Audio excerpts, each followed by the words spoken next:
Assalamu alaykum. There was a video online, somebody even sent me, that Dawa guys ruin life. That was ruin lives, and there was a video.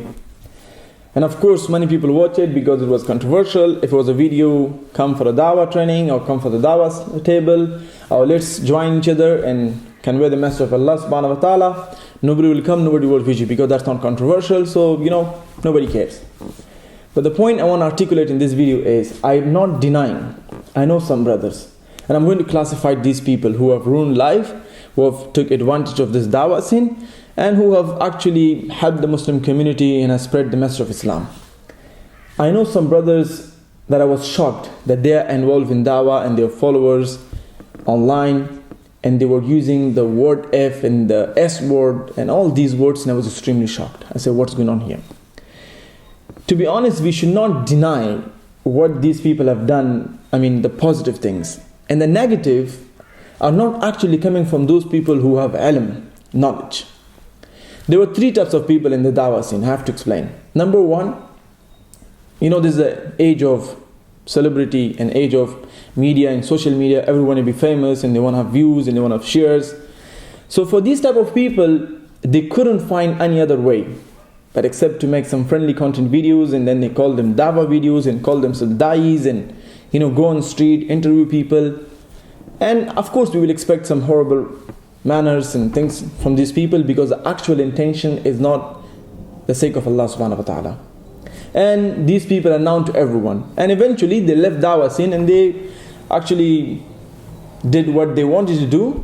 They were going after views. So they were in the ways where they can catch views. And finally they come up to the videos how to kiss girls and how to pick up girls. That we know them. I don't have to explain them.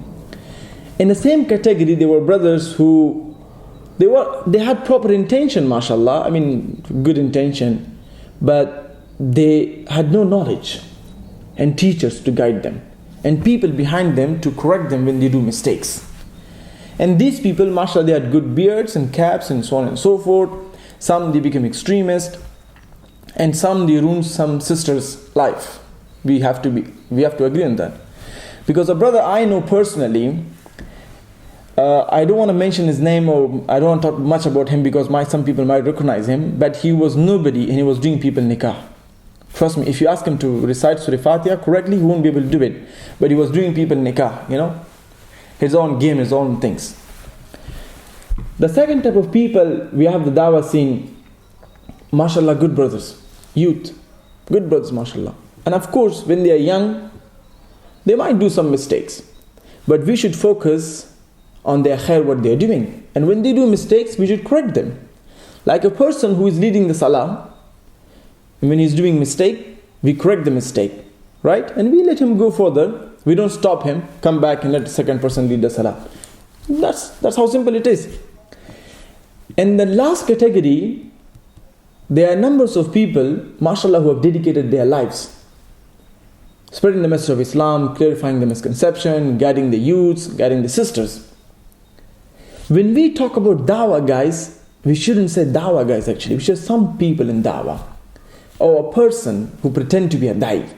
We should be careful with our titles when we title our videos, because this generate a picture that everybody in the same category, but that's not true.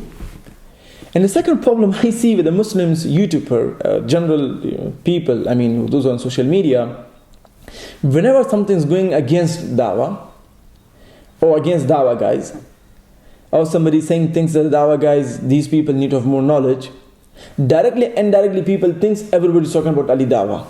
I don't know why. Just because he has more followers, that's why you guys thinking, and you think if you add his name somehow you will get more views. I don't think so that will bring any khair to you or to people and to the Muslim Ummah. It won't bring any khair. We should not neglect, and we should be careful whom we are dealing with. The last but not least, I want to say this as well, that do not attach your religion with human beings. If you want to attach, of course we learn from this Sunnah of Muhammad sallallahu and some Sahaba.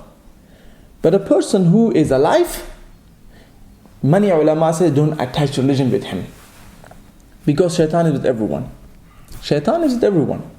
So people can do mistakes, but do not attach your religion okay, look, I'm a good Muslim because of this guy. No, you're a good Muslim because of Allah subhanahu wa ta'ala. He guide you. And Muhammad sallallahu alaihi wasallam, he showed you the pathway. Right? The ulama guided you. But do not attach your religion completely with one person, and this is a bigger danger. And don't believe the person has no mistakes. Rasul said, "Kulli bani Adam fi khata." Every human beings, bani Adam mean human being, we are in the mistakes, meaning that we do khata. We are bound to do mistakes. So you don't have to have that concept that nobody do mistakes, people do mistakes, but not also neglect or ignore the efforts the brothers who have put towards conveying the message of Islam and guiding the Muslim youth. And I would also advise, this is not only happening with the Dawah guys, like sisters. When the Muslim sisters, when they want to open YouTube channels, all of them, they want to start hijab tutorials. And at the end, the hijab is no longer hijab, it's something else.